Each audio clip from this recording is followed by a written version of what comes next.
Chapter 7. The next important step in my education was learning to read. As soon as I could spell a few words, my teacher gave me slips of cardboard on which were printed words in raised letters. I quickly learned that each printed word stood for an object, an act, or a quality. I had a frame in which I could arrange the words in little sentences. But before I could ever put sentences in the frame, I used to make them in objects. I found the slips of paper which represented, for example, doll, is, on, bed, and placed each name on its object. Then I put my doll on the bed, with the words is on bed arranged beside the doll, thus making a sentence of the words, and at the same time carrying out the idea of the sentence with the things themselves. One day, Miss Sullivan tells me, I pinned the word girl on my pinafore and stood in the wardrobe. On the shelf I arranged the words is, in, wardrobe. Nothing delighted me so much as this game. My teacher and I played it for hours at a time. Often everything in the room was arranged in object sentences. From the printed slip it was but a step to the printed book. I took my Reader for Beginners and hunted for the words I knew. When I found them, my joy was like that of a game of hide and seek. Thus I began to read. Of the time when I began to read connected stories I shall speak later. For a long time I had no regular lessons. Even when I studied most earnestly, it seemed more like play than work. Everything Miss Sullivan taught me she illustrated by a beautiful story or a poem. Whenever anything delighted or interested me, she talked it over with me just as if she were a little girl herself. What many children think of with dread as a painful plodding through grammar, hard sums, and harder definitions is today one of my most precious memories. I cannot explain the peculiar sympathy Miss Sullivan had with my pleasures and desires. Perhaps it was the result of long association with the blind. Added to this, she had a wonderful faculty for description. She went quickly over uninteresting details and never nagged me with questions to see if I remembered the day before yesterday's lesson. She introduced dry technicalities of science little by little, making every subject so real that I could not help remembering what she taught. We read and studied out of doors, preferring the sunlit woods to the house. All my early lessons have in them the breath of the woods, the fine, resinous odour of pine needles, blended with the perfume of wild grapes. Seated in the gracious shade of a wild tulip tree, I learned to think that everything has a lesson and a suggestion. The loveliness of things taught me all their use. Indeed, everything that could hum, or buzz, or sing, or bloom had a part in my education. Noisy-throated frogs, katydids, and crickets held in my hand until, forgetting their embarrassment, they trilled their reedy note.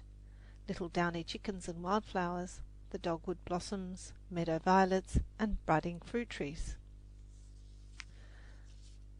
I felt bursting cotton bolls and fingered their soft fibre and fuzzy seeds. I felt the low soughing of the wind through the cornstalks, the silky rustling of the long leaves, and the indignant snort of my pony as we caught him in the pasture and put the bit in his mouth. Ah me! How well I remembered the spicy, clovery smell of his breath. Sometimes I rose at dawn and stole into the garden while the heavy dew lay on the grass and flowers. Do you know what joy it is to feel the roses pressing softly into the hand, or the beautiful motion of the lilies as they sway in the morning breeze?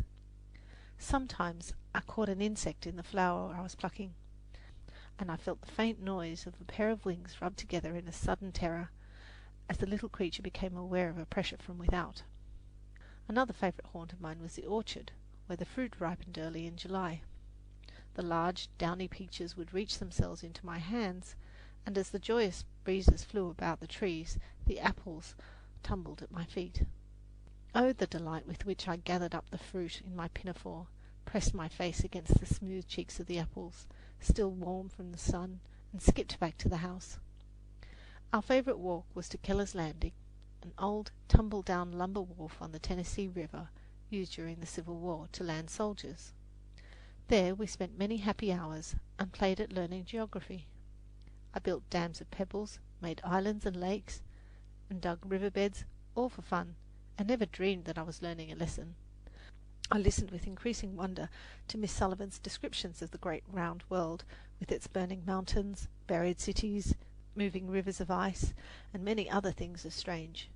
She made raised maps in clay so that I could feel the mountain ridges and valleys, and follow with my fingers the devious course of rivers.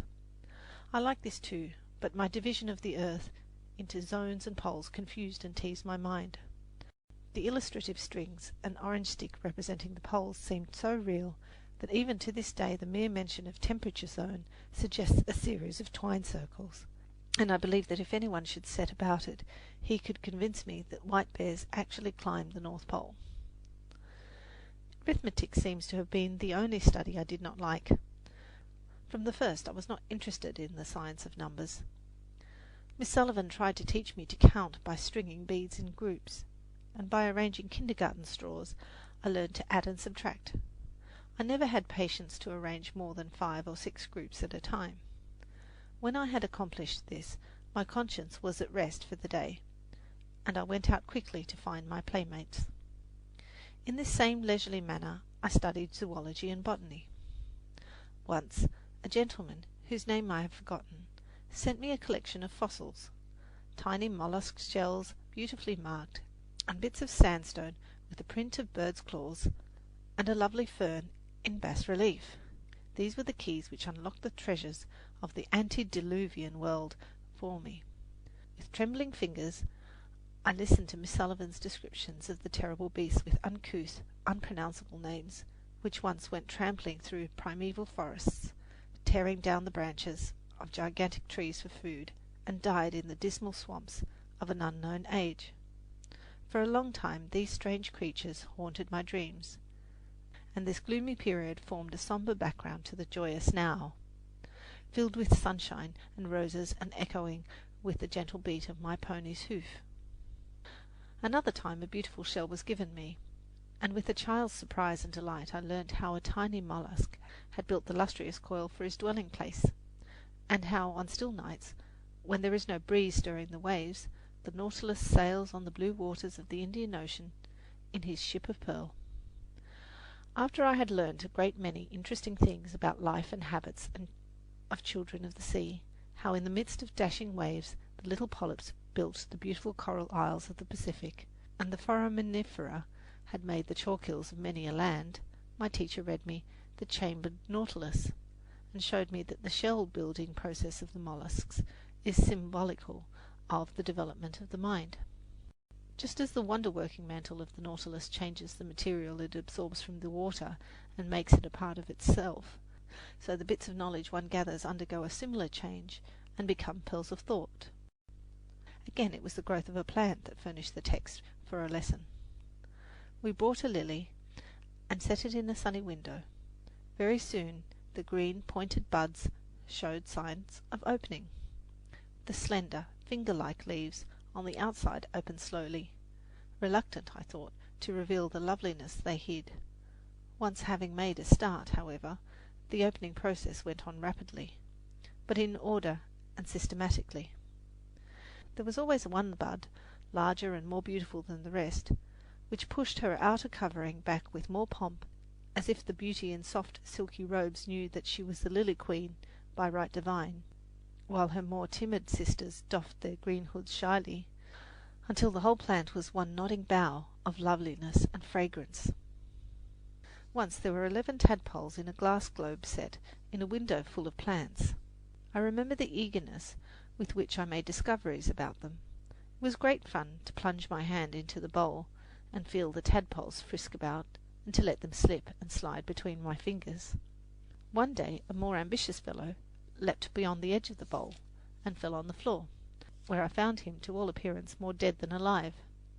The only sign of life was a slight wriggling of his tail, but no sooner had he returned to his element than he darted to the bottom, swimming round and round in joyous activity.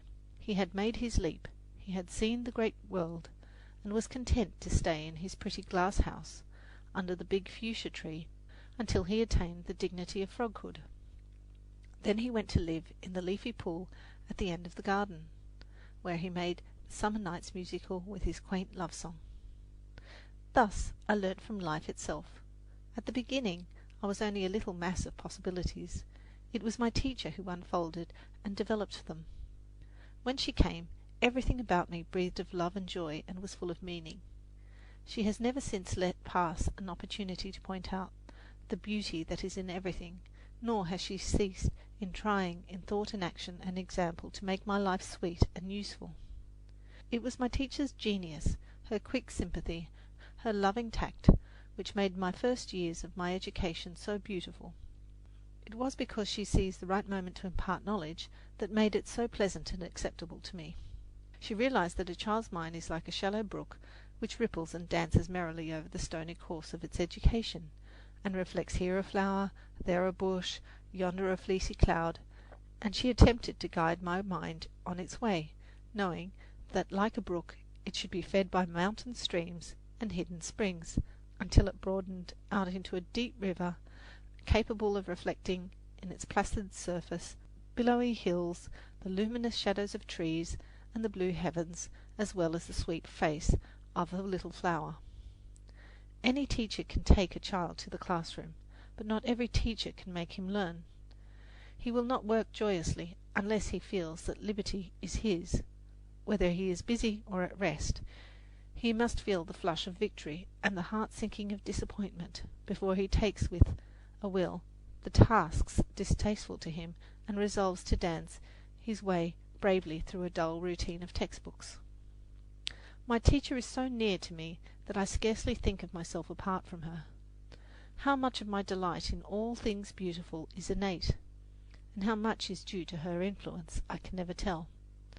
I feel that her being is inseparable from my own, and that the footsteps of my life are in hers. All the best of me belongs to her. There is not a talent or an inspiration or a joy in me that has not awakened by her loving touch. End of chapter.